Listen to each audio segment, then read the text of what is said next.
it's your Mina again, and I am doing a new video clarifying what Lye and No Lye Relaxers are. And the first things first is that in the black community, I was taught that No Lye Relaxer was a safer relaxer for everyone, and Lye Relaxer was dangerous, and we could go bald the first time we use it. It could make us have to cut our hair off if we decided we wanted to stop relaxing our hair. So we started using No Lye Relaxer when my sisters and I decided to relax our hair. I was the first one that decided. I was 13 at the time, and I had to ask my mom to, of course, change my hairstyle because she was the one who actually took care of our hair, and she was going to have to be the one to help us relax our hair as well. So that's what I was taught, and I came to find out many years later that Lye Relaxer is the safer one to use, even though you might have to cut your hair off to get it back to natural again. It's the one used by professionals, and it's the safer one. It actually contains sodium hydroxide, which is supposed to be the active ingredient that works with the hair to change the texture. And No Lye Relaxer uses calcium hydroxide, which is the ingredient that changes the texture. That particular ingredient is what makes the hair either as straight as it's going to be or might keep a slight curl pattern in it. And it also is supposed to be dangerous according to an author and a hairstylist named Shambuzi. He's a male hairstylist who's a man, and he actually takes care of black women's hair, relaxed, natural weaves, all kinds of hair care procedures that can be done with women's hair, and he styles women's hair. So he actually wrote a book and clarified in the book, amongst other things, what Lye Relaxer and what No Lye Relaxers are, and what the differences are, and the dangers of using them.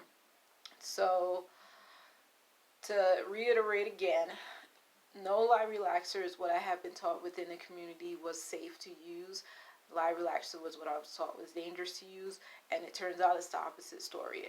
So I used No Lye Relaxer all 6 years that I relaxed my hair, and my hair for me was never as straight as I wanted it to be. And every time I thought the new relaxer was going to make my hair straighter, it didn't.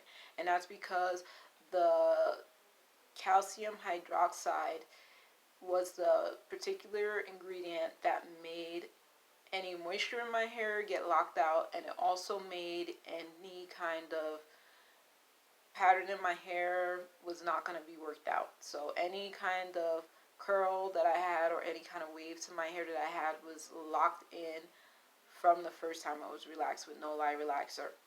So that was the first thing that I learned. The second thing is that with my previous hair history video, I actually never said that I did not do the big chop that black women do to go back natural, and I actually did not. So I decided, because I never wanted to cut my hair had a lot of trouble even when I had relaxers in it. Prior to that, it didn't have trouble. But when I had relaxers in it, like, my hair didn't seem to grow, it didn't seem to thrive, it didn't seem to flourish. And I also had gone swimming a couple of times without a swimming cap on, which was very dumb. And that actually had ruined my hair a little bit too. I had a friend comment that my hair never seemed to grow. So I was having like length issues, and I was kind of stressing out without even like verbalizing it. And I was like, there's no way I'm cutting my hair to stop relaxing my hair. There's no way. So I did not cut my hair, and it turns out my hair was thankfully fine. From what I understand, if you do get a Lye Relaxer, you do usually have to cut off your hair, but I don't know if that's another rumor that I need to find out the truth about, or if it's actually factual. But yeah, so No Lye Relaxer is what I use, and I did not cut my hair because I was not willing to make that sacrifice. But I'm going to show a series of pictures of my hair before relaxer and then after I was growing it out. So this is the first picture of the year before I got my relaxer. Those are two of my old middle school friends, and that was when I was 12, and that's what my hair looked like. It was just braided, and I kind of think with the braids in the front, I might have braided my hair because I was learning how to braid at some point, and I know how to braid now because my mom braided our hair growing up, so it became something that was natural to me. to do. So yeah, I think I might have braided my hair that day. So then this picture, I was 16, and that was a relaxer I had in my hair, and that was my waterfall hairstyle. My peacock hairstyle is what I called it as well. But that was my hair relaxed, and that's when it was probably still pretty healthy, or decently healthy. And then this is my high school graduation. That was at Beach Channel High School in Queens, New York, and my hair was down with my graduation cap on, and that's what it looked like there. You could kind of see it. And then this is me after graduation in Manhattan, New York, and that's with my hair in a bun behind my head, and that's relaxed too. And then this picture, I feel like, is the last picture that I have my hair actively getting relaxed, I think. So that was a braid out. I prefer braid outs over twist outs because I just like the way it looks better. So I believe that was like one of the last times that I still had a kind of like a fresh relaxer in my hair. And then the next few pictures I'm going to show is when I stopped relaxing my hair. So this is with my beautiful friend. I won't say her name, but that's in Manhattan, New York as well. And by this time, by looking at my hair, I can see that I have remnants of purple dye in it. So it's actually got a golden highlight to it, which is from when I had purple dye. And the only time I actually dyed my hair, I did it twice in college. The only time I did that was after I had stopped using relaxer for like a year and a half maybe. So I'm pretty sure my hair was not relaxed and it was just still growing out. And so that's one of the first pictures I had. I put dye in a year and a half when I felt like it was safe to put a chemical in, because I wanted to live a no chemical hair changing kind of life. But I tried that out the first time because I had never had dye in my hair. And this is another picture of that same time period with my very nice friend, my college mate. I won't say his name as well, just in case he doesn't want it said. But that's also the same hairstyle, same time that I had the dye coming out. So my hair was golden, golden highlights. But my hair was still growing out. That wasn't my actual complete texture yet, back to natural. But it looked fairly healthy, and it was getting back to being natural. So then this picture here, to me, is my hair fully natural. That could have been 3 years after in college. So my hair is considerably shorter, and that's because I was actually consistently trimming it when I would notice a difference in the texture of my hair. So I would see the straight versus the curly, and I didn't like too much of a difference in it, so I would always trim it when I saw that it was becoming really noticeable. So my hair was pretty short there, but it was also natural and it was healthy.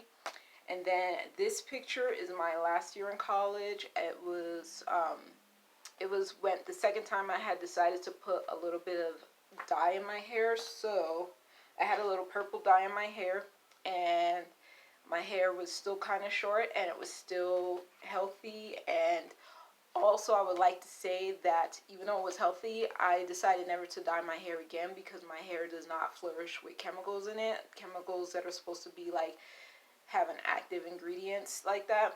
So I decided after that never to dye my hair again because my hair was actually kind of upset. My hair is type 4 hair, and it is I don't have a lot of thick hair. My hair I consider to be kind of fine. Maybe it's medium, I'm not sure. But my hair is not super thick. It's kinky, it's coily, it's afro hair. Like I can do an afro, but my afros don't frame my face the way some others do, and I am kind of jealous of that. So when I do my afro, it's usually with a kind of headband around it, and then I have my hair combed out to look more like an afro. But yeah, my hair flourishes when it doesn't have chemicals in it, and it's happier when I don't use chemicals. So yeah, I just went cold turkey, not relaxing my hair, because I just couldn't stand the thought of having to cut it when I was like dealing with it, struggling anyway. And I just didn't want to be super different from myself in New York City versus my new environment by cutting my hair off. I just wanted to stop relaxing my hair, so that was going to save me money, that was going to make it safer, that I wasn't putting chemicals in my hair without a black community behind me to help me make sure I was taking care of my hair properly. And it was just a new way to take care of my hair, and I have been enjoying it. It's been many years since I've been natural again, and my hair likes being natural. Um, at that time, I also realized, not at that time, in the last few years now, I realized my hair is kind of sensitive, so I don't use heat in my hair. There's so many different kinds of tools to use in the hair that's heat oriented, and the only one I had a curler once, which did not do anything to my hair, and it was like a very tiny curler, so I think it was like 1 inch wide or whatever one of the smaller sizes of a barrel is. And then I had an electrical hot comb. I threw that away because I realized my hair does not like heat, does not like stuff in it that's not just supposed to be feed in it. And I decided not to use anything in my hair that was gonna like process it too much and make it change what it looks like normally. So yeah, I just style my hair, wear it out, do braid outs. Occasionally I'll do a twist out. I like to just wear natural braids in my hair. Sometimes I'll put in extensions, but that's like every few years. So yeah, that's my clarification basically on lye versus no lye relaxer. If you have any questions in the comments, let me know, and have a good weekend. Talk to you later. Bye.